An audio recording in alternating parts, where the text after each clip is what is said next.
Ji-won Park stood outside the tall glass doors of Lumiere Jewelers and took a deep breath. The store looked expensive. Everything about it screamed money. The windows displayed diamond necklaces on black velvet. Gold bracelets sparkled under bright lights. Even the door handles looked like they cost more than her car payment. She looked down at her outfit. Blue jeans, a simple white cotton blouse, comfortable sneakers. She had dressed for a day of running errands in Manhattan, not for shopping at fancy stores. But her mother-in-law's 60th birthday was next week, and Ji-won wanted to find something special. She pushed open the heavy door and stepped inside. The store was beautiful in a way that made her feel small. Crystal chandeliers hung from the ceiling, throwing rainbow lights across marble floors. Glass cases lined the walls, each one filled with jewelry that probably cost more than most people made in a year.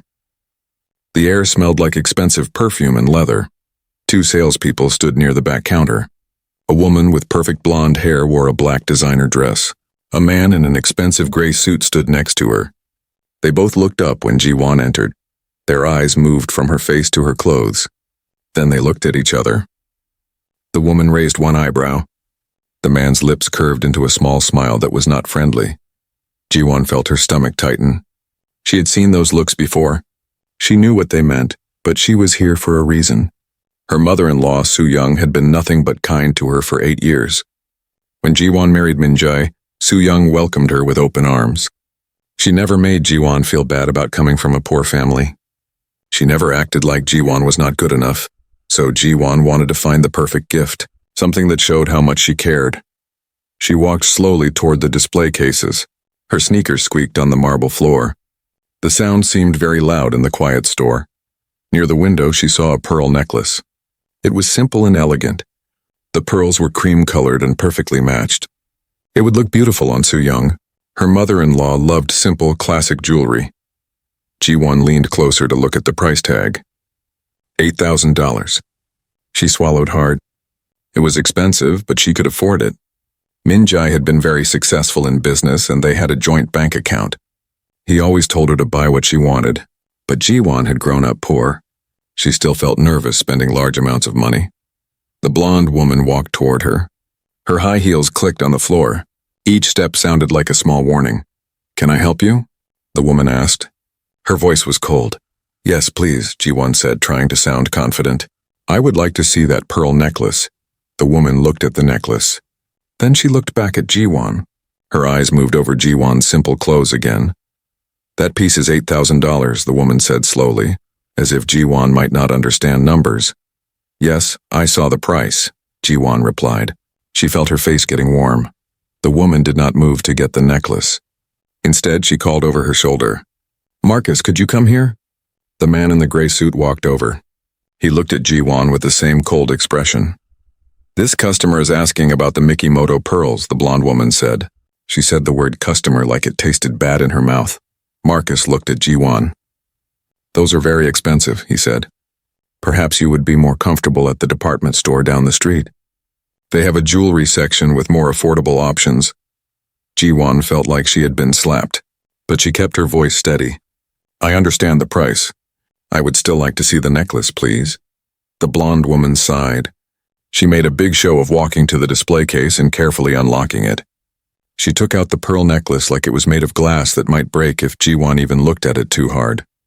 She held it up but did not offer to let Ji-won touch it. "As I said, this is $8,000, the woman repeated. A small silver name tag on her dress said Victoria Sterling. "It is beautiful," Ji-won said. "I think it would be perfect for my mother-in-law's birthday." Victoria exchanged another look with Marcus. This time they did not even try to hide their smirks. On the other side of the store, another customer walked in. She was an older woman wearing an expensive-looking coat and carrying a designer handbag. Her hair was styled perfectly. Diamonds sparkled on her fingers. Marcus immediately walked toward her with a huge smile. "Mrs. Henderson, how wonderful to see you again. Please come in. Can I get you some champagne?" The contrast was painful to watch. Ji-won stood there holding her simple purse while the other customer was treated like royalty. Victoria still held the pearl necklace. "Do you need to call someone about payment?" she asked Ji-won. "We do require verification of funds for purchases over $5,000. Ji-won felt her face burning now. Verification of funds? Yes, Victoria said, her voice dripping with fake politeness. It is store policy. I am sure you understand. Other customers in the store were starting to look over. They were all dressed in expensive clothes. They all looked like they belonged there. Ji-won belonged there too. She had the money. But these people could not see past her jeans and simple blouse. She pulled out her credit card. It was a black card, the kind that banks only give to people with excellent credit and high incomes. She held it out to Victoria. Victoria barely looked at it. I will need to verify this first, she said. She did not take the card. A man in an expensive suit walked over. His name tag said Gregory Ashford, manager. He had gray hair and a face that looked like it rarely smiled. Is there a problem, Victoria? He asked. This woman wants to purchase the Mikimoto pearls, Victoria said. I was just explaining our verification policy. Gregory looked at Ji-won. His eyes were cold.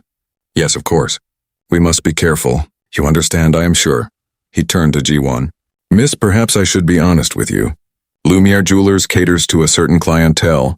We have standards to maintain. I do not want you to waste your time or hours. His voice carried across the store. Other customers turned to stare. Ji-won felt frozen. Part of her wanted to argue. Part of her wanted to prove she could afford anything in this store. But another part just wanted to leave and pretend this never happened. I am not wasting anyone's time, she said quietly. I just wanted to buy a gift for my mother-in-law. I am sure you did, Gregory said. His tone made it clear he did not believe her. But I think you would find better options elsewhere. This establishment has a reputation to protect. Victoria was still holding the pearl necklace. She put it back in the display case and locked it. Some people just do not know their place, she said to Marcus. Her voice was loud enough for everyone to hear. A few customers laughed quietly. Others looked away, embarrassed for Ji-won. Ji-won felt tears starting to form in her eyes. She would not cry here. She would not give them that satisfaction. She turned and walked toward the door. Behind her, she heard Marcus say something to Victoria. They both laughed. The heavy glass door felt like it weighed 1,000 pounds. Ji-won pushed through it and stepped out onto the busy Manhattan sidewalk. People rushed past her. Cars honked in traffic. The city moved around her like nothing had happened. But inside, Ji-won felt crushed. She had been treated badly before. When you grow up poor and marry into wealth, some people look down on you. But this was different. This was cruel and public and deliberate. She walked a few steps away from the store and stopped. Her hands were shaking. She took deep breaths, trying to calm down. Then she reached into her purse and pulled out her phone. She stared at it for a moment. Should she tell Min-jae? He was probably in an important meeting. He had so much on his mind already. This was just a small thing, really. Just some rude people in a store, but the humiliation burned. And Min-jae always said she should tell him everything. She found his number and pressed call. It rang twice before he answered. Hey, honey, his warm voice said. Is everything okay? Just hearing him made her feel a little better, but her voice shook when she spoke. Min-jae, are you still in that meeting downtown? There was a pause. He knew her too well. He could hear something was wrong. The meeting just finished. What happened? I had a small problem. Nothing serious. I was just trying to find a birthday gift for your mother and... Her voice trailed off. Where are you? Min-jae asked. His voice had changed. It was calm but serious. I am on 5th Avenue, near that jewelry store, Lumiere. Stay there, Min-jae said. Go to the coffee shop across the street. Order whatever you want. I am coming right now. You do not have to, Ji-won started. Yes, I do. Min-jae interrupted gently. 20 minutes. Just wait for me, he hung up. Ji-won looked back at the jewelry store one more time. Through the window, she could see Victoria and Marcus laughing together at the counter. She turned away and walked toward the coffee shop across the street. Ji-won sat in the coffee shop by the window. She ordered a green tea but did not drink it. She just wrapped her hands around the warm cup and stared outside. From here, she could see Lumiere Jewelers across the street. The store looked so elegant and perfect from the outside. Nobody walking past would know what happened inside. Nobody would know how cruel people could be behind those shiny glass doors. Her phone buzzed. A text from Min-jae. On my way. Are you okay? She typed back. I am fine, really. You do not need to rush. But even as she sent it, she knew he would rush anyway. That was who Min-jae was. When someone hurt the people he loved, he did not ignore it. 12 blocks away, Min-jae sat in his corner office on the 42nd floor of Park Tower. His assistant, Sarah Kim, had just brought him coffee.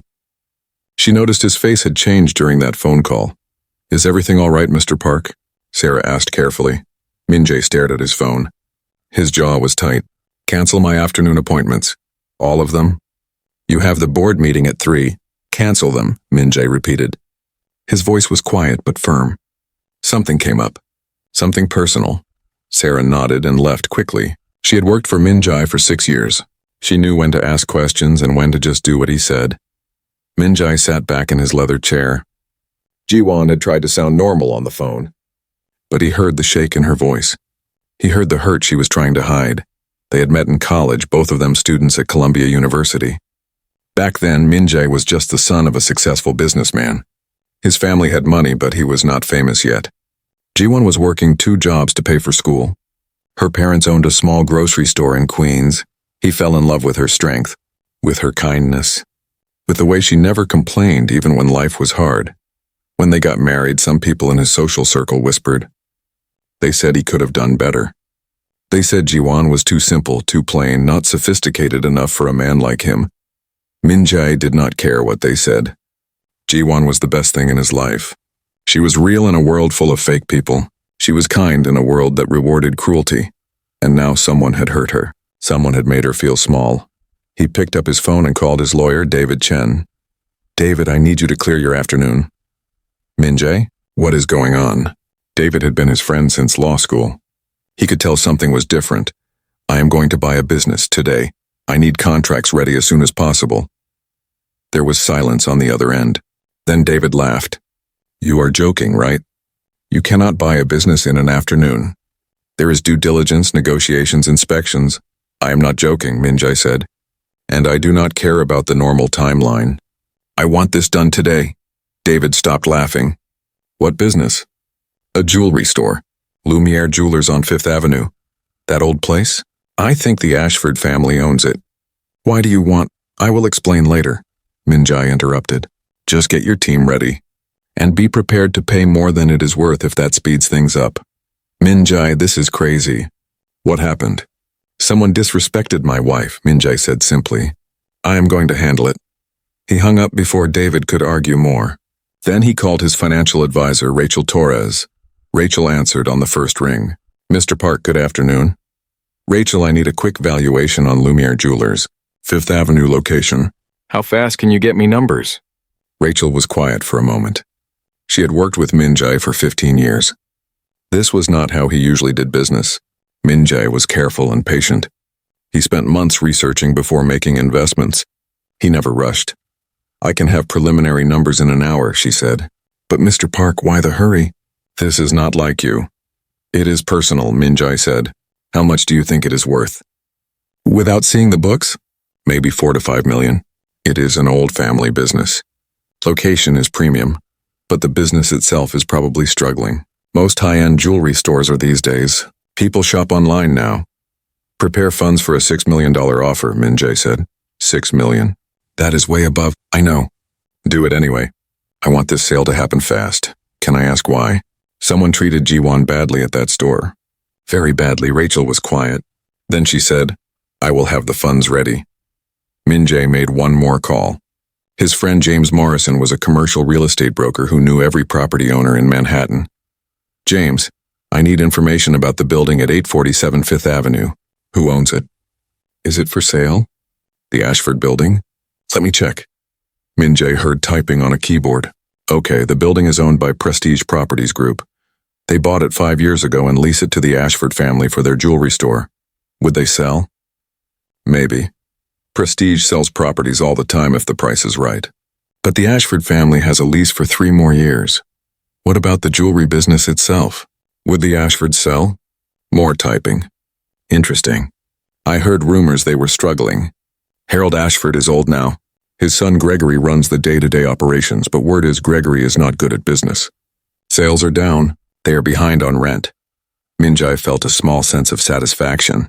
"Can you contact both parties? Tell them I am interested in buying both the building and the business today." "Today?" James laughed. Min-jae, that is impossible. Nothing is impossible if you pay enough. Offer 30% above market value if they can close this afternoon. James whistled.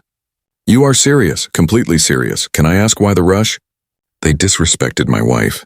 I am going to buy their store and fire them. James was quiet for a moment. Then he laughed, but it was not a mocking laugh. It was impressed. All right.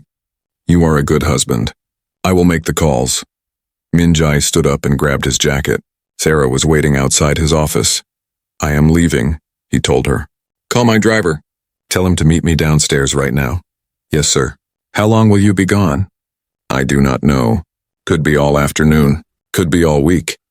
Sarah looked confused but nodded. Min-jae took the elevator down to the ground floor. His driver, Thomas Lee, was already waiting with the black Mercedes. Where to, Mr. Park? 5th Avenue. Lumiere Jewelers. Fast as you can. Thomas pulled into traffic. Manhattan at midday was always crowded. Cars honked. Taxis cut each other off. Pedestrians jaywalked between stopped vehicles. Min-jae stared out the window but did not really see the city. He was thinking. Some people might say this was an overreaction. Some might say he should just file a complaint with the store manager. Some might say Ji-won should just shop somewhere else. But Min-jae understood something those people did not. This was not really about a necklace. It was not even about one rude store. This was about respect, about dignity, about the fact that his wife should be able to walk into any store in this city without being judged and humiliated. Ji-won had dealt with this kind of treatment before. She never complained, but he saw it. The way some people at charity events looked at her. The way some of his business associates' wives were cold to her. The whispers about her simple background. She handled it with grace every time. She never asked him to fight her battles. But this time was different. This time they had humiliated her publicly. They had made her feel worthless, and Min-jae was not going to let that stand. His phone buzzed. A text from James Morrison. Harold Ashford will meet with you.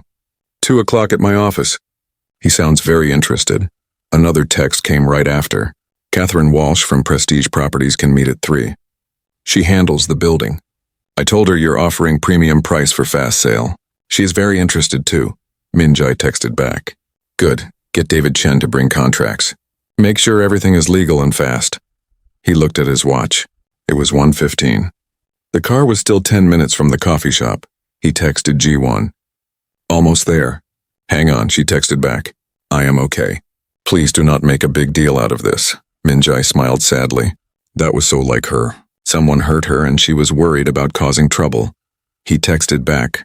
Too late. Already a big deal. Thomas pulled up outside the coffee shop. Min-jae got out and walked inside. He saw Ji-won immediately. She sat by the window, her hands around a cup of tea. She looked small and sad. When she saw him, her face changed. Relief, gratitude, love. He walked over and pulled her into a hug. She held onto him tightly. I am sorry, she whispered. For what? Min-jae asked, confused. For calling you. For making you leave work. Stop, Min-jae said gently. He pulled back and looked at her face. Tell me exactly what happened. Ji-won told him everything. The cold looks when she entered. Victoria's condescending tone. Marcus suggesting she shop somewhere cheaper. Gregory Ashford implying she did not belong there. The laughter when she left. Min-jae listened without interrupting. His face stayed calm, but inside he was furious. When she finished, he took her hands. I am going to fix this. You do not need to. Yes, I do, Min-jae said firmly. Nobody treats you that way, nobody. What are you going to do? Ji-won asked. Min-jae checked his watch. 1:30. In 30 minutes, I am meeting with the owner of that store. By this evening, I am going to own it. Ji-won stared at him. You are going to buy the jewelry store? The store in the building it is in. Min-jae, that is crazy. That is too much. It is just some rude people. Well, it is not too much, Min-jae said. It is exactly right. He stood up and held out his hand. Come with me. I want you to see how business really works. Min-jae and Ji-won sat in the back of his Mercedes as Thomas drove them across Manhattan. Ji-won looked nervous. Are you sure about this? She asked for the 3rd time. Completely sure, Min-jae answered. He was typing on his phone, sending messages to his team. Ji-won watched the city pass by outside the window. She still could not believe this was happening.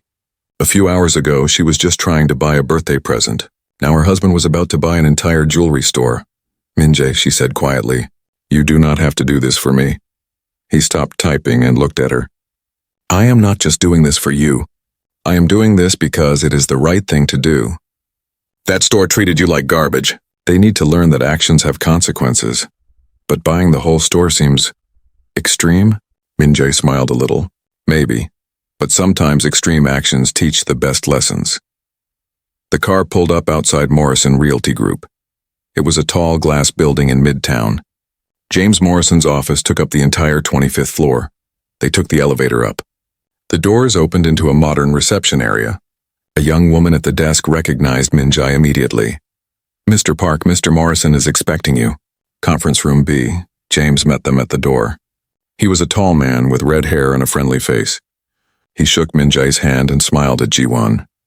Mrs. Park, nice to see you again. Hello, James, Ji-won said softly. James led them down a hallway to a large conference room. Floor-to-ceiling windows showed a view of Manhattan stretching out below. The city looked small from up here. A man was already sitting at the long table. He was old, maybe 78 or 80. He had white hair and wore an expensive suit that looked a little too big on him. He stood up slowly when they entered. Mr. Park, he said, extending his hand. I'm Harold Ashford. Thank you for meeting with me on such short notice. Min-jae shook his hand. Thank you for coming, Mr. Ashford. Harold's lawyer sat next to him. A man in his 60s named Robert Price. He had a briefcase full of papers. Harold looked at Ji-won curiously. He did not recognize her from the store earlier. Why would he? He had not been there. They all sat down. James took the head of the table. This was his conference room, so he would help manage the meeting. Mr. Ashford, Min-jae began, I understand your family owns Lumiere Jewelers. Yes, Harold said. His voice was tired. My grandfather started the business in 1948. I have run it for 40 years. Now my son Gregory manages the daily operations. How is business? Min-jae asked directly. Harold hesitated. Robert Price jumped in. Mr. Park, perhaps you could tell us why you are interested in purchasing. That might help us understand what information would be relevant. Min-jae nodded. Fair enough. I am looking to expand into luxury retail. Jewelry is an interesting market. Your location on Fifth Avenue is premium. I think with the right management and marketing, the store could be very profitable. This was not exactly a lie. But it was not the whole truth either. Harold looked relieved. I see, yes, the location is excellent. We have been there since 1952. But business has been difficult? Min-jae pressed. Harold sighed. I will be honest with you, Mr. Park. Yes, very difficult. Online shopping has hurt us badly. Young people do not shop in stores like they used to. And my son, he stopped, looking uncomfortable. Your son, Min-jae prompted. Gregory tries his best, but he does not have the personal touch that luxury retail requires. He can be cold with customers. Ji-won shifted in her seat. Min-jae gently touched her hand under the table. I see, Min-jae said. So you would be open to selling? Harold looked at Robert Price. The lawyer nodded slightly. I have been thinking about it, Harold admitted. I am 78 years old. I want to retire. Go to Florida, spend time with my grandchildren. But Gregory expected to inherit the business. It would break his heart if I sold it. Would it break his heart? Min-jae asked. Or would it break his pride? Harold looked surprised by the question. I'm not sure I understand. Min-jae leaned forward. Mr. Ashford, let me be direct. I had my team research your business this afternoon. Your sales are down 40% over 3 years. You are 2 months behind on rent. Your inventory is outdated. Your customer service, he paused. Well, let us just say it needs improvement. Harold's face turned red. How did you? I am very good at research, Min-jae said calmly. And I am very serious about this purchase. So let me make you an offer. $6 million for the business, including all inventory and the Lumiere name. The room went silent. Robert Price's eyes widened. Harold looked shocked. $6 million? Harold repeated. But the business is worth maybe $4 million at most. I know, Min-jae said. I am offering premium price for 2 reasons. First, I want this sale to happen quickly. Today, if possible. Second, I want complete control. No oversight from you or your son. Clean break. Harold looked torn. Today, that is impossible. There are legal issues, paperwork, inspections. David Chen, Minjai's lawyer, spoke up. He had arrived a few minutes earlier and sat quietly taking notes. Actually, it is possible. Difficult, but possible. My team has been preparing contracts. If both parties agree, we can close this afternoon. Robert Price shook his head. This is highly irregular. But legal? Minjai asked. Well, yes, technically legal. But then let us do it, Minjai said. He turned back to Harold.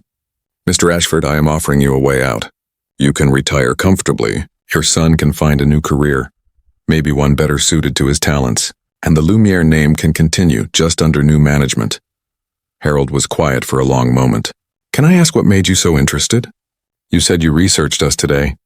That means this morning you had no interest at all. Then suddenly you want to buy us immediately. Why? Minjai glanced at Jiwon. She looked down at the table. Let us just say I recently learned your customer service needs immediate improvement. Harold frowned. Our customer service? What do you mean? I mean that your staff judged and humiliated someone based on how they were dressed. Someone who had plenty of money to spend but was treated like trash. Understanding started to dawn on Harold's face. He looked at Jiwon. When did this happen? This morning, Minjai said quietly. Harold closed his eyes. I am sorry. Truly sorry. Gregory has been told before about treating all customers with respect. I thought he understood. He did not just fail to understand, Minjai said. He actively participated in humiliating my wife. Harold opened his eyes and looked at Jiwon. You were in the store today? Jiwon nodded, not trusting her voice. And my son, Gregory? He treated you poorly? Him and 2 of his employees, Minjai confirmed. They suggested she shop somewhere cheaper. They refused to let her see jewelry. They laughed at her after she left. Harold put his face in his hands. Oh God, I'm so sorry, Mrs. Park. The room was silent. Robert Price looked uncomfortable. David Chen kept taking notes. Finally, Harold looked up. I will sell. Not because of the money, though your offer is generous. But because this is not what my father built. He started this store to make people feel special. To celebrate their important moments, not to make them feel small. He looked at Minjai with sad, tired eyes. I failed. I let my son run the business and he turned it into something ugly.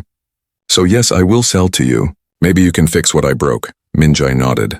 I will need one thing from you. What? I want to make the changes immediately.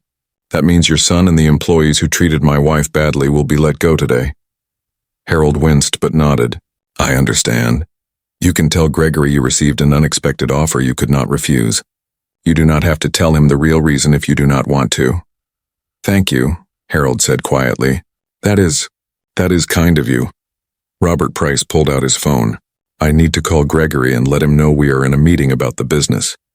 Not yet, Minjai said. Let us finish here first. I do not want him to have time to do anything rash. Robert understood. He put his phone away. For the next hour, they went through the details. David Chen and Robert Price hammered out the contract terms. Everything had to be perfect and legal, but also fast. Minjai made another call. This time to Catherine Walsh from Prestige Properties. She arrived 30 minutes later. A sharp woman in her 40s wearing a business suit. She had done research on Minjai before coming. Mr. Park, she said, shaking his hand firmly.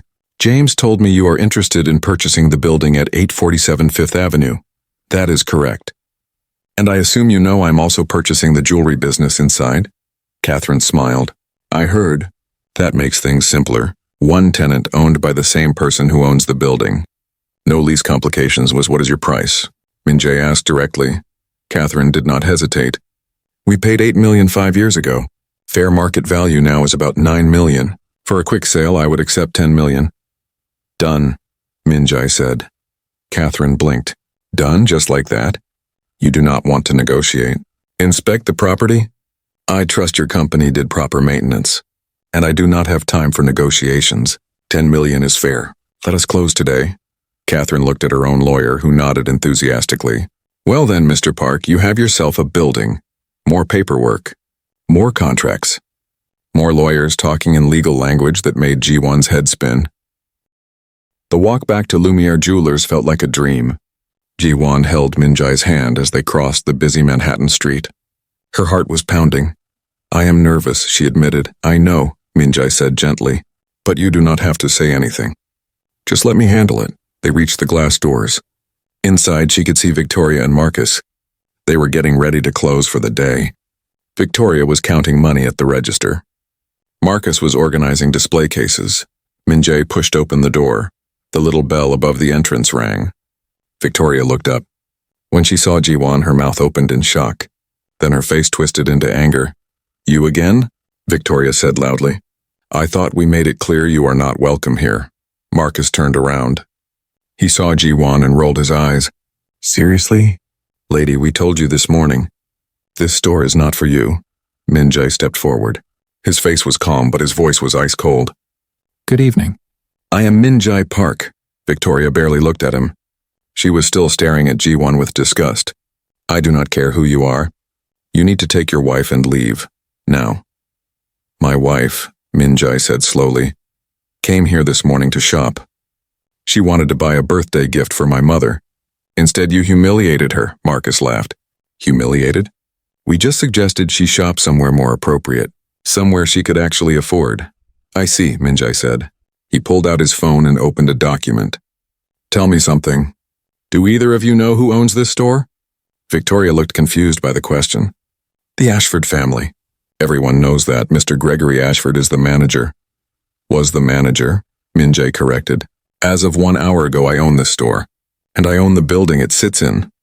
The silence was so thick you could cut it with a knife. Victoria stared at him. "What?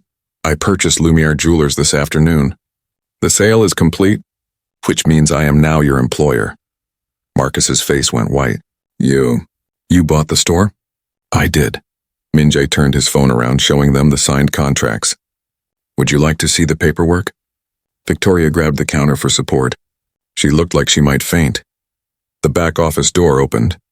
Gregory Ashford walked out. He looked confused and angry. "What is going on out here?"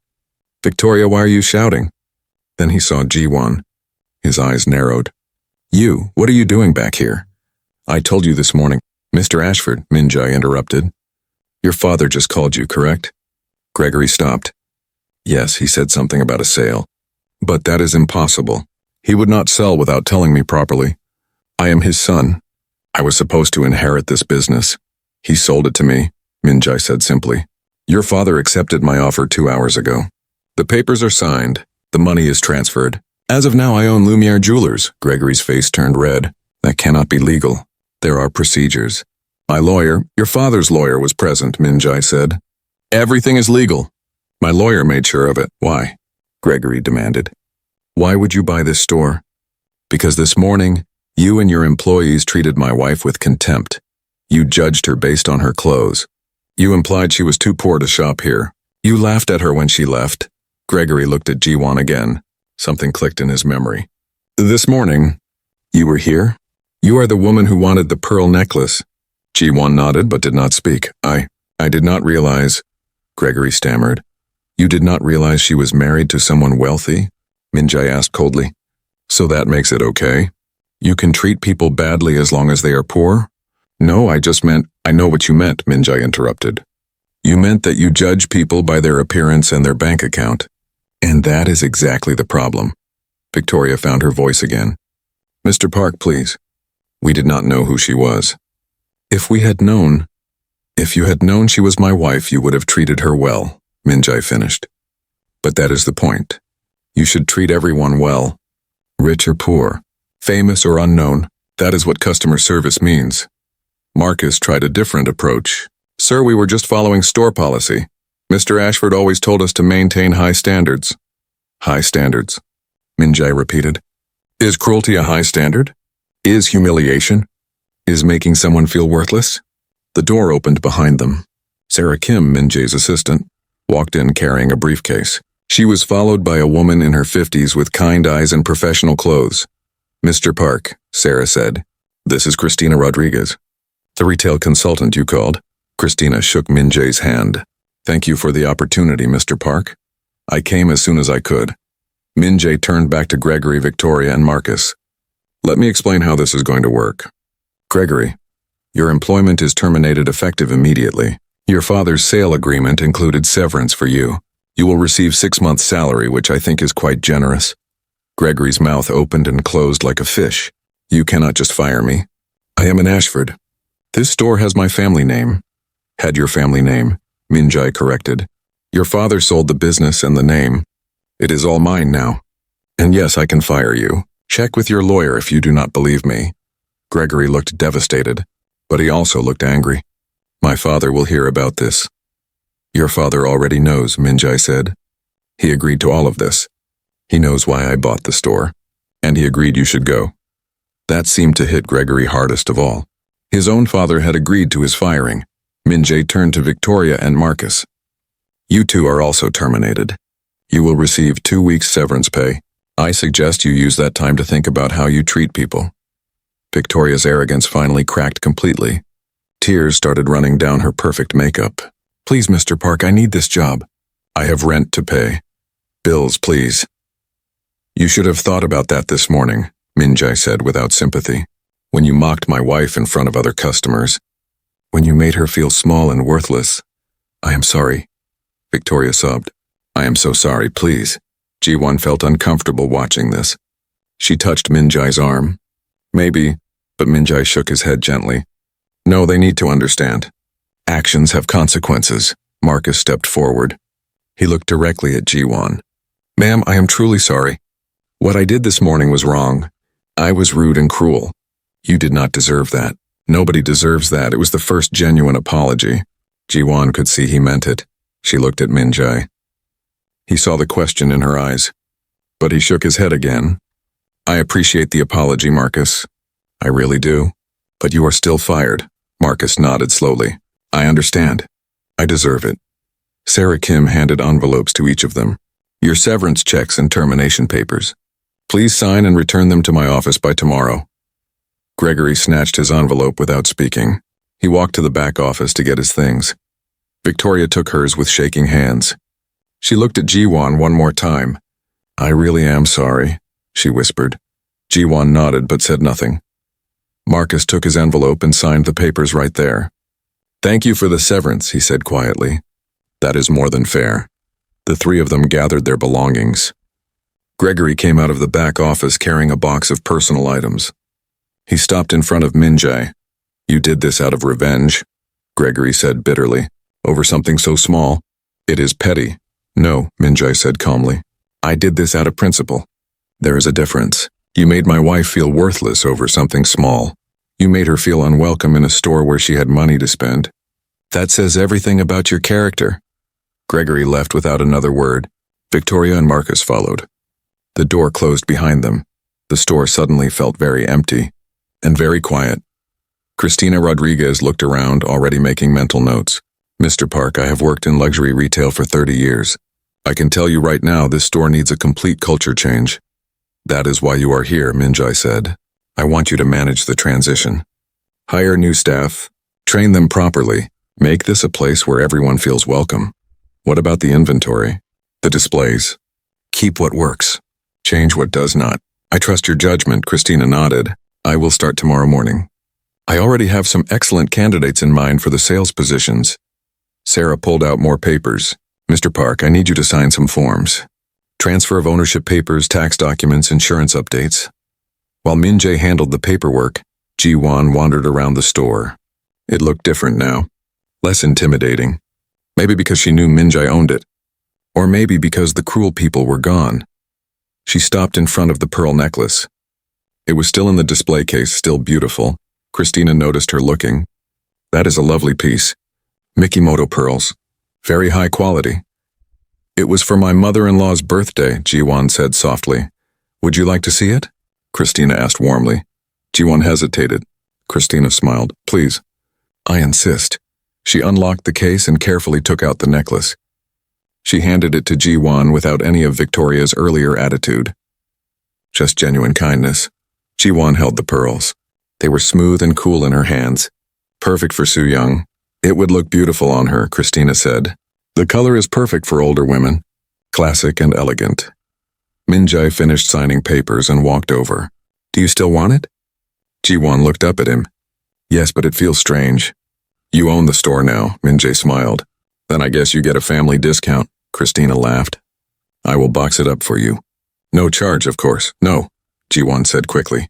I want to pay the full price. Min-jae raised an eyebrow. Why? 3 days later, Ji-won and Min-jae drove to Connecticut. They were going to visit Min-jae's parents for his mother's birthday celebration. Their daughter Hana sat in the back seat, excited to see her grandparents. Can I play with my cousins? Hana asked. She was 6 years old with dark hair like her mother and bright eyes like her father. Yes, sweetheart, Ji-won said, turning to smile at her. Ji-hai and Daniel are bringing the kids. The Park family estate sat on 5 acres in a wealthy Connecticut neighborhood. The house was beautiful but not overly fancy. Min-jae's parents had money, but they did not show off like some rich people did. Soo-young answered the door herself. She was 60 years old today, but she looked younger. Her hair was styled simply, and she wore elegant clothes that were not too expensive. Ji-won, Min-jae, Hana. She hugged each of them warmly. Come in, come in. Inside, the house smelled like food. Soo-young had been cooking all morning, even though they had a cook who could have done it. She liked cooking for family occasions. Min-jae's sister Ji-hai was already there with her husband Daniel and their 2 children. The kids ran to greet Hana, and within seconds, all 3 were playing in the family room. Min-jae's father, Tae-won, sat in his favorite chair reading the newspaper. He was 65, with gray hair and sharp eyes that missed nothing. He had built Park Global Industries from a small electronics company into a worldwide business. Son, he said, standing to shake Min-jae's hand. Then he hugged Ji-won. How are you both? Good, father, Min-jae said. They all settled in the living room. Ji-hee immediately turned to Min-jae with excited eyes. Did you really buy Lumiere Jewelers? She asked. I saw it in the business news. The article said you paid way more than it was worth. Min-jae smiled slightly. News travels fast. It is all over social media too, Daniel added. He worked in marketing. People are talking about the Ashford family selling after 3 generations. Some people think you are crazy for buying a dying jewelry store. Maybe I am, Min-jae said calmly. Tae-won put down his newspaper. I read about it too. The articles say you are planning major changes. New management, new training programs, that is correct. Mind telling us the real story? Tae-won asked. Because buying a struggling business in one afternoon is not like you. You usually take months to research. Min-jae looked at Ji-won. She gave a small nod. Someone at that store treated Ji-won very badly, Min-jae explained. They judged her by her clothes. They refused to serve her. They humiliated her in front of other customers. The room went silent. Soo-young's face changed. She looked at Ji-won with concern. What happened? Soo-young asked gently. Ji-won told the story. How she went to buy a birthday gift. How Victoria and Marcus treated her. How Gregory Ashford implied she did not belong there. How they all laughed when she left. Ji-hai looked angry. They did that to you? That is horrible. So you bought the store and fired them? Daniel asked Min-jae. Yes, Ji-hai laughed. That is the most expensive revenge I have ever heard of. It was not revenge, Min-jae said. It was principle. Tae-won nodded slowly. I understand. Everyone looked at him. He stood and walked to the window, looking out at the garden. Many years ago, Tae-won began. When I was first building the company, we had a supplier, a man who provided computer parts. We worked together for 3 years. He turned back to face them. One day, he invited me to a business dinner. Expensive restaurant. Other suppliers and manufacturers were there. Your mother came with me. Soo-young smiled sadly. She knew this story. During dinner, this man had too much to drink, Tae-won continued. He started making jokes. About your mother's background. About how she came from a farming family. About how she dressed too simply for a businessman's wife. Ji-won felt her chest tighten. She knew exactly how Soo-young must have felt. I told him to stop, Tae-won said. He just laughed. Said I was too sensitive. Said it was just jokes. What did you do? Ji-hai asked. She had never heard this story. I ended our business relationship that night, Tae-won said. Right there at the dinner table. I told him I would never work with someone who disrespected my wife. It cost me $50,000 to find a new supplier quickly. Some people said I was foolish. They said business and personal feelings should stay separate. He looked at Min-jae. But they were wrong. Family is everything. If you do not protect the people you love, what kind of man are you? Min-jae nodded. That is what I thought. Soo-young stood and took Ji-won's hand. Come walk with me in the garden. Let the men talk business. Outside the garden was beautiful. Flowers bloomed in careful beds. A stone path wound between them. The late afternoon sun was warm. They walked in silence for a while. Then Soo-young said, "I am sorry that happened to you." "It is okay," Ji-won started. "No," Soo-young interrupted gently. "It is not okay, and you do not have to pretend it is." Ji-won felt tears suddenly threaten. I felt so small, so worthless." Soo-young squeezed her hand. "I know that feeling. After Taiwan and I married, some people in his social circle looked down on me. My family were farmers. Poor farmers. I did not know which fork to use at fancy dinners. I did not know the right designers or the right wines." "Really?" Ji-won had never known this. "Soo-young always seemed so confident." "Really?" Soo-young confirmed. "For years, some people called me the farm girl behind my back. Some wives refused to include me in their social clubs. They said I was not sophisticated enough. What did you do?" "At first, I tried to change. I studied etiquette. I bought expensive clothes. I tried to fit their idea of what I should be." Soo-young stopped walking and turned to face Ji-won. "But then I realized something. Those people were not worth impressing. The people who truly mattered, who truly cared about me, did not care where I came from." They started walking again. In the distance, they could hear Hana laughing as she played with her cousins. "The world can be cruel to women like us," Soo-young said. "Women who marry into wealth. Some people think we are gold diggers. Some people think we do not deserve what we have. They judge us without knowing our hearts." "How did you handle it?" Ji-won asked. "I stayed true to who I am. I never pretended to be someone else. And I taught my children to judge people by their character, not their bank accounts." She smiled at Ji-won.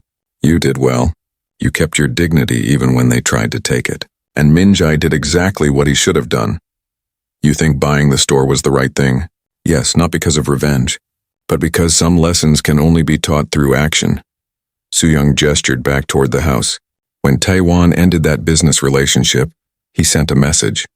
He showed that disrespecting his family had real consequences. Min-jae did the same thing. "But it was so much money," Ji-won said. "So much effort." "You are worth it," Soo-young said simply. "And those people needed to learn. Maybe now they will treat the next person better." They sat on a bench near a fountain. The water made soft sounds. "I worry sometimes," Ji-won admitted. "About Hana. About what she learns from all this." "What do you mean?" "I want her to be kind. But I also want her to be strong. I do not want people to treat her the way they treated me." Soo-young nodded thoughtfully. "You teach her both. You show her kindness through your actions, and you show her strength by not accepting cruelty." Min-jae buying that store teaches Hana an important lesson. "What lesson?" "That standing up for what is right sometimes requires big actions. That protecting people you love is worth any cost." Soo-young smiled. "And that her parents will always, always fight for her." They sat quietly for a while watching the fountain. Inside, the men were still talking. Taewon asked Min-jae about his plans for the store. "I hired a consultant," Min-jae explained. "Christina Rodriguez. She has 30 years of experience in luxury retail." "What changes is she making?" Taewon asked. "Everything. New staff, new training, new culture. The store will focus on service, not snobbery. On craftsmanship, not exclusion." Daniel looked interested. That could actually work. "The luxury market is changing. Young wealthy people do not want the old stuffy stores. They want authentic experiences." "Exactly," Min-jae said. "I am also bringing in designers from Korea, Ji-won's heritage. I want to celebrate different cultures, not just Western luxury." Ji-hae smiled. "That is beautiful. Honoring Ji-won while building a business." Later they all gathered for dinner. Soo-young had made her favorite dishes. Korean food mixed with American. A blend of cultures just like their family. After dinner it was time for gifts. Ji-won brought out the wrapped box. "This is from Min-jae and me," she said, handing it to Soo-young. Soo-young unwrapped it carefully. When she saw the pearl necklace, her eyes lit up. "Oh, it is beautiful," she breathed. She held it up to the light. The pearls glowed softly. "Try it on," Taewon urged. Soo-young put on the necklace. It looked perfect on her. Simple, elegant, timeless. "I love it," she said, hugging Ji-won. "Thank you so much. It is exactly what I would have chosen." "That is because I know you," Ji-won said, returning the hug.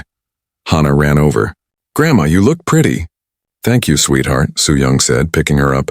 The evening passed pleasantly. They ate cake. The kids played. The adults talked and laughed. As they were getting ready to leave, Soo-young pulled Min-jae aside. You did the right thing, she told her son. Your father is proud of you. I am proud of you.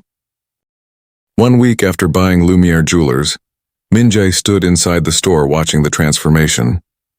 Cristina Rodriguez had worked miracles in just 7 days. The store looked different. The harsh white lights were replaced with warmer bulbs. Comfortable chairs sat near the display cases where customers could sit and talk.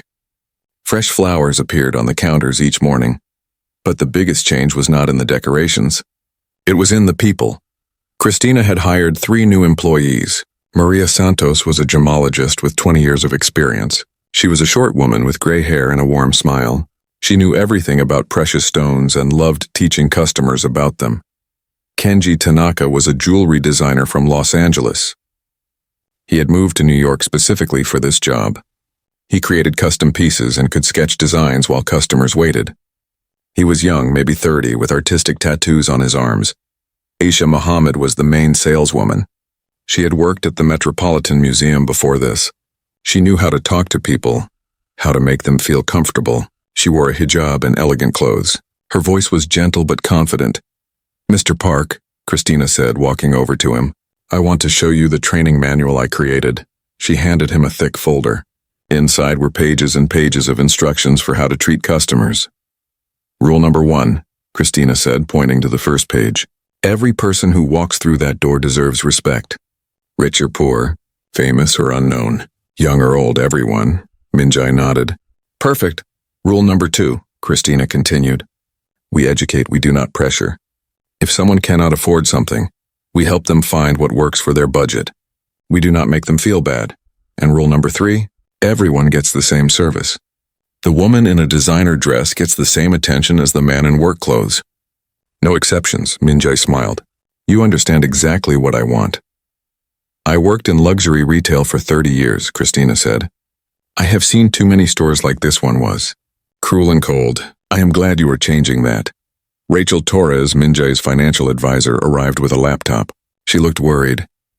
Mr. Park, we need to talk about the numbers.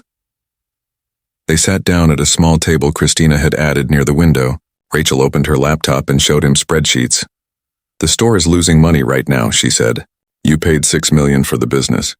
You are spending another $3 million on renovations, new inventory, and staff training. At the current sales rate, it will take 2 years just to break even. I expected that, Minjae said calmly. But sir, this is a lot of money to lose on principle. It is not lost, Minjae corrected. It is invested. I am building something better, Rachel sighed. I hope you are right. Trust me, Minjae said. When word spreads about how we treat people here, customers will come. Over the next few weeks, that is exactly what happened. But not in the way anyone expected. It started with social media. A young woman named Sophie posted about her experience at Lumiere Jewelers. She had gone in wearing casual clothes, nervous about looking at engagement rings. Her post said, I walked into Lumiere expecting to be ignored or judged. Instead, Aisha spent an hour with me. She explained different diamonds. She showed me rings in my budget. She made me feel like a princess even though I could only afford the least expensive ring in the store. When I bought it, she hugged me and said congratulations. This is what luxury should be. The post got thousands of likes, hundreds of comments. People started sharing it. More posts followed. An elderly man on a fixed income bought earrings for his wife's anniversary. He wrote about how Maria explained the history of the stones and made him feel proud of his modest purchase. A teenager saving money from his part-time job bought a bracelet for his mother. Kenji helped him pick one that fit his budget and told him his mother would love it. The teenager posted a photo and his story went viral. Within a month, Lumiere Jewelers became famous on social media. Not for expensive jewelry, but for kindness. Minjae showed Jiwon the posts one evening. They sat in their living room while Hana did homework at the kitchen table. Look at this, Minjae said, scrolling through his phone. 3,000 positive reviews in 1 month. Jiwon read some of the comments. Many people mentioned feeling welcomed for the first time in a luxury store. Many said they cried because the staff was so kind. You did this, Jiwon said softly. No, Minjae corrected. Cristina and her team did this. I just gave them the opportunity, but Jiwon knew better. Minjae had turned his anger into something good. He had transformed a cruel place into a kind one. Sales started increasing. Not dramatically at first, but steadily. Rachel Torres called with updates every week. Sales are up 15% this month, she reported. Still not profitable, but getting closer. By the third month, sales were up 35% compared to when Gregory Ashford managed the store. Christina called a staff meeting. Minjay attended, sitting in the back and listening. I want to thank you all, Christina said to Maria, Kenji, and Aisha. The transformation of this store is because of you. Because you treat people with dignity, Maria spoke up. It is easy to be kind here. Mr. Park created a culture where kindness is the priority. Not just sales, Aisha agreed. I worked in retail before. At other places, managers pushed us to judge customers, to focus only on people who looked wealthy. Here we focus on people, just people, Kenji added. And it works. I have never seen customers so happy. So grateful. They come back and bring their friends. After the meeting, Christina pulled Minjay aside. I want to propose something, she said. What? I want to start a scholarship program.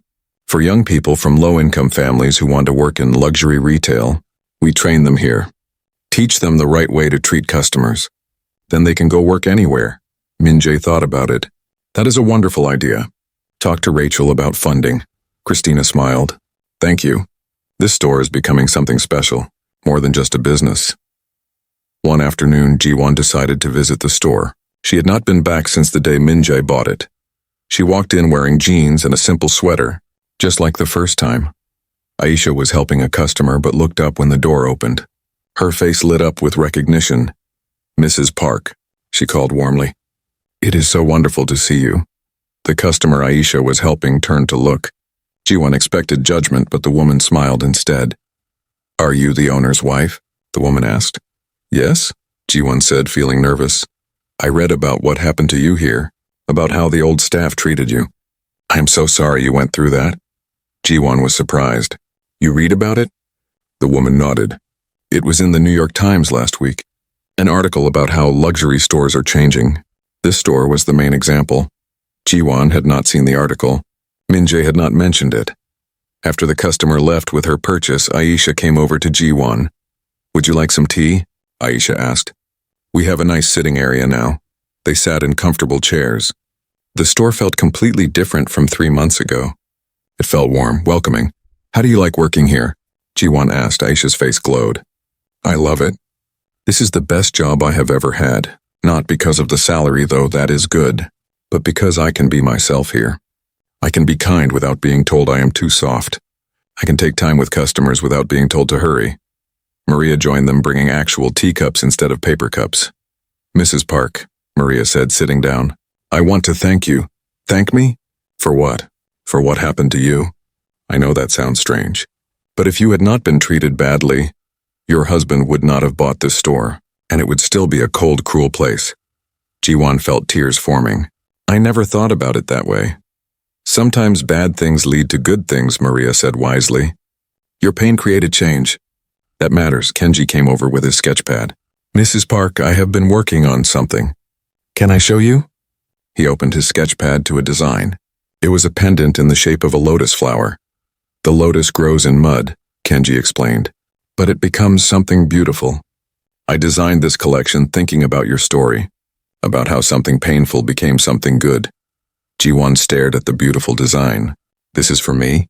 For you and for the store, Kenji said. I want to call it the Phoenix Collection.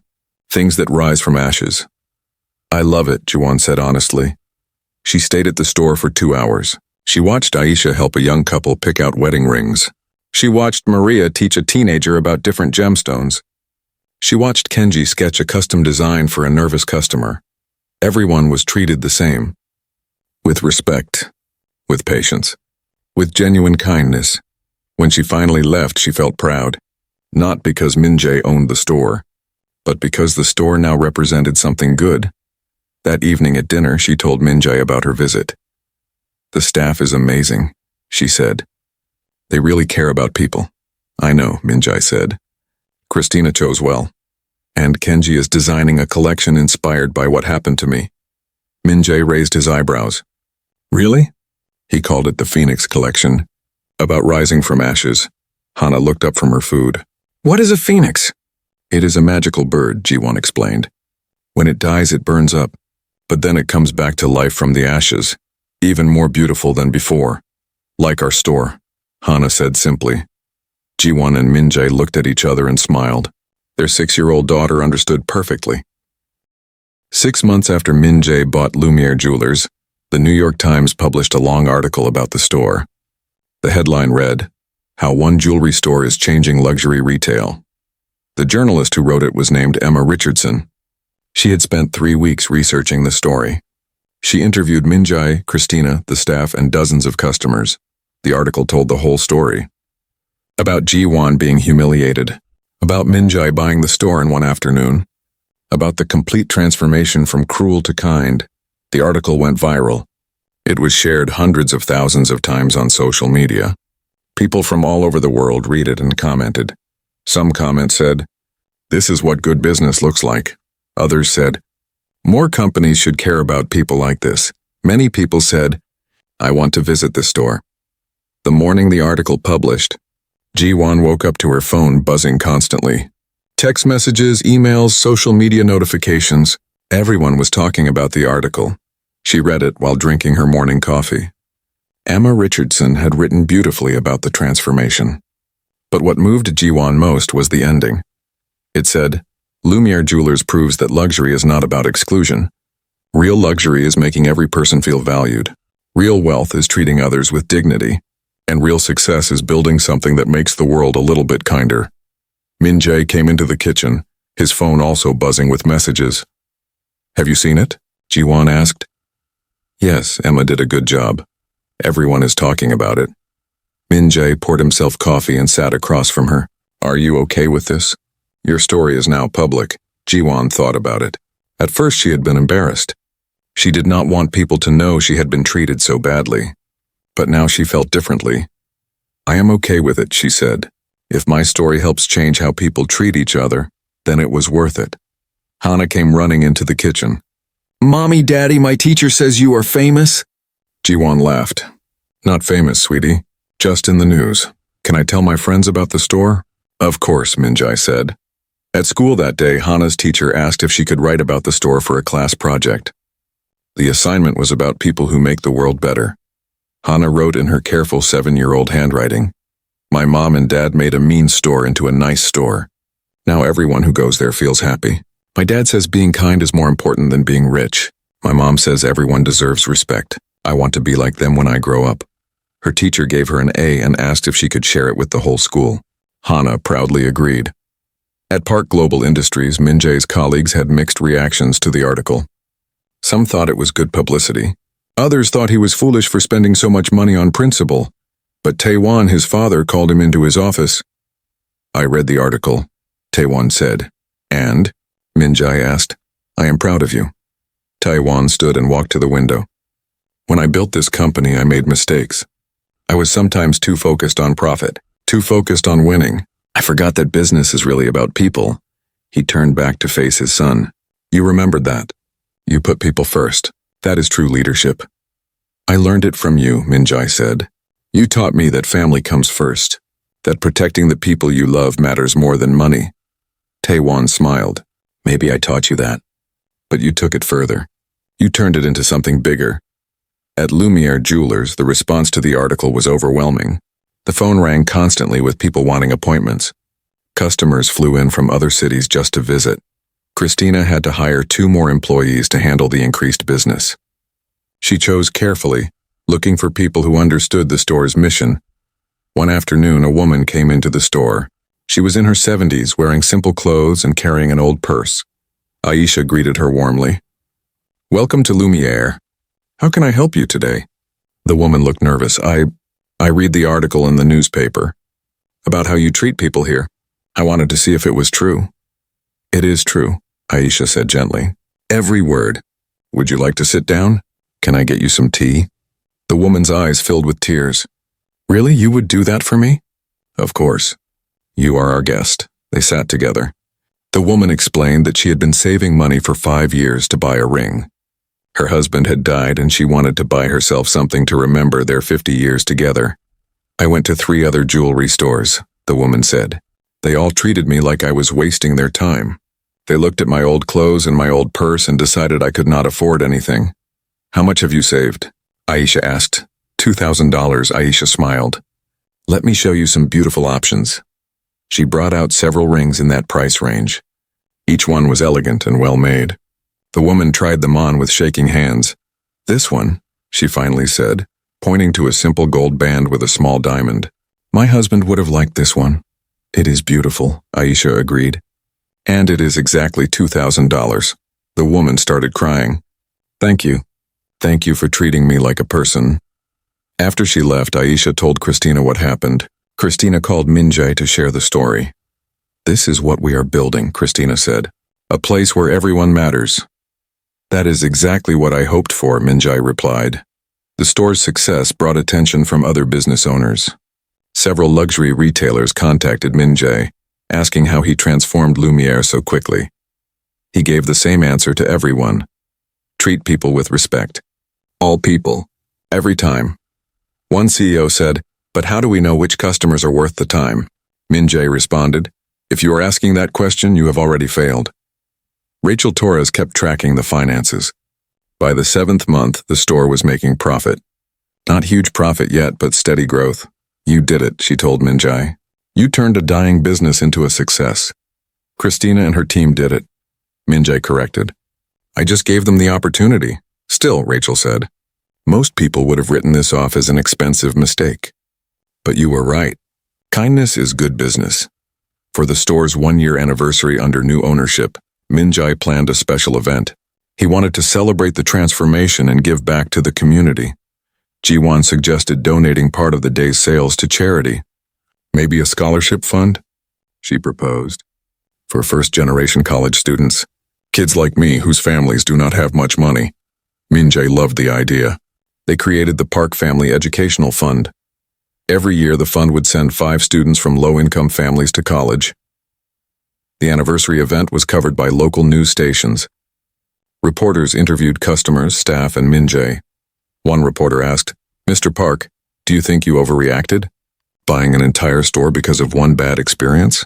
Minjae thought carefully before answering. I do not think I overreacted. I think I responded appropriately to cruelty. Someone hurt my wife. They hurt her because they judged her unfairly. That was wrong, and I had the power to change it. But $6 million seems extreme. What price would you put on dignity? Minjae asked. What price on respect? What price on teaching people that cruelty has consequences? The reporter had no answer. Another reporter asked Jiwon, how does it feel to be the inspiration for this transformation? Jiwon spoke carefully. I do not think of myself as inspiration.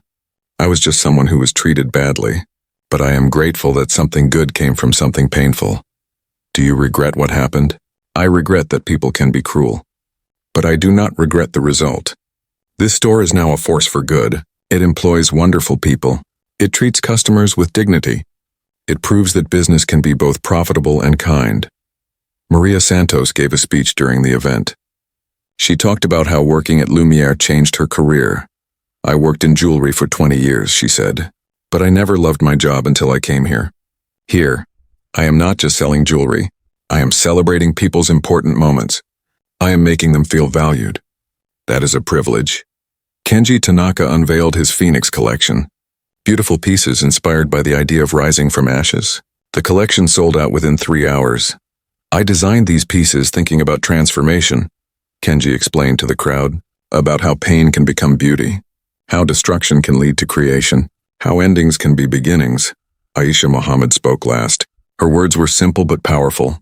Before I worked here, I thought luxury was about expensive things. Now I know luxury is about how you make people feel. Every person who walks through our door should feel like they matter. Because they do. Everyone matters, the crowd applauded. Many people were crying. Jiwon stood next to Minjae, watching it all. She thought about that terrible morning 6 months ago when she walked into this store and was humiliated. She never could have imagined it would lead to this. After the event, a young woman approached Jiwon. She looked familiar, but Jiwon could not place her. Mrs. Park? The young woman said nervously. My name is Sophie Chen. We met briefly at the first anniversary event, but you might not remember. Jiwon did remember. You are the journalism student. Your family owns the restaurant in Queens. Sophie looked surprised and pleased. You remembered. I just wanted to tell you something. I wrote my college thesis about Lumiere Jewelers, about how your story inspired change. My professor loved it. That is wonderful, Ji-won said. But more importantly, Sophie continued, your story inspired me personally. My family has dealt with discrimination too. People who looked down on us because we are immigrants, who treated us like we were less than. Your story taught me that we do not have to accept that we can demand better. Ji-won felt tears forming. Thank you for telling me that, Sophie smiled. No, thank you. Thank you for being brave enough to share what happened to you, for letting it become something bigger. After Sophie left, Min-jae came over. What was that about? Ji-won told him. Min-jae put his arm around her shoulders. You changed more than just this store, he said. You changed how people think about standing up for themselves. That night, after everyone left and the store was quiet, Min-jae and Ji-won stood inside alone. The lights were dimmed. Display cases sparkled softly. The store felt peaceful. Do you remember how this place felt a year ago? Ji-won asked, cold, unwelcoming, cruel. And now? Now it feels warm, like a place where good things happen. They walked slowly through the store, looking at the displays Kenji had arranged. The Phoenix collection was already being restocked. The scholarship information was displayed near the register. We did something good here, Ji-won said softly. We did, Min-jae agreed. Do you ever regret spending so much money? Min-jae shook his head. Not for a single second. This was the best investment I ever made. Because it is profitable now? No, because it changed things. It showed that you can run a business based on kindness and still succeed. Maybe even succeed better. They left the store and stood outside on the sidewalk. It was a clear night. Stars were visible even through the city lights. What do you think the future holds for this place? Ji-won asked. I think it will keep growing. Keep proving that respect and dignity matter. Maybe other stores will copy what we did here. Maybe the whole industry will change. That would be amazing, and it started with you, Min-jae reminded her. Your grace when they treated you badly.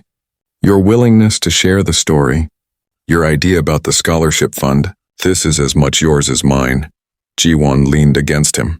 No, this is ours. We built it together. They stood there for a while watching people walk past. Some people stopped to look at the store windows. Some pointed and talked about the article they had read. Lumiere Jewelers had become more than just a jewelry store. It had become a symbol of standing up to cruelty, a symbol of choosing kindness over profit, dignity over exclusion. But more than that, it had become a place where people felt valued, where a woman in jeans could walk in and be treated like royalty, where an elderly man on a fixed income could buy a modest gift and feel proud, where young people could see that business could be a force for good. 1 year ago, Ji-won walked into this store and was made to feel worthless. Today, this same store made thousands of people feel valuable every month. That was real transformation. That was real change. As they walked home through the Manhattan streets, Ji-won thought about everything that had happened. About pain turned into purpose. About cruelty transformed into kindness. About how one bad morning became a movement. She thought about Hana, learning lessons about dignity and respect. About Soo-young wearing her pearl necklace and smiling. About Harold Ashford's letter, acknowledging that the store was finally what it should have been all along. She thought about Maria, Kenji and Aisha, going to work every day in a place that valued kindness. About the scholarship students who would get opportunities they never thought possible. About Sophie Chen and countless others who found inspiration in the story. Most of all, she thought about Min-jae. About his fierce protection of the people he loved. About his willingness to turn anger into action and action into positive change. Thank you, she said quietly as they walked. For what? For everything. For defending me. For caring enough to do something big. For turning something terrible into something beautiful. Min-jae squeezed her hand. I would do it again in a heartbeat. 1,000 times over. They reached their apartment building. Above them, their home waited. Inside, Hana was probably already asleep, dreaming of whatever 7-year-olds dream about. Before they went inside, Ji-won looked back toward Fifth Avenue. She could not see the store from here, but she knew it was there. Glowing warmly in the Manhattan night, a beacon of hope and kindness in a world that sometimes forgot both, and she knew that tomorrow the store would open again. Maria would greet the first customers with her warm smile. Kenji would sketch new designs. Aisha would make someone feel valued and special. The cycle would continue. The transformation would keep growing. The ripples would keep spreading, all because one woman had the courage to call her husband when she was hurt.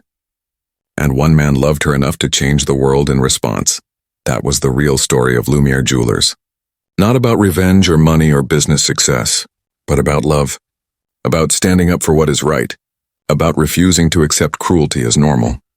It was a story about how sometimes the best response to darkness is to create light, and how that light once started can spread further than anyone imagined. As Ji-won and Min-jae rode the elevator up to their apartment, she realized something important. The store was not the end of the story. It was just the beginning, because kindness once started never really ends. It just keeps growing, touching more lives, inspiring more change, creating more light in the darkness. And that was a legacy worth building, a legacy worth protecting, a legacy that would last far beyond any of them. The doors opened to their floor. They walked down the quiet hallway to their home.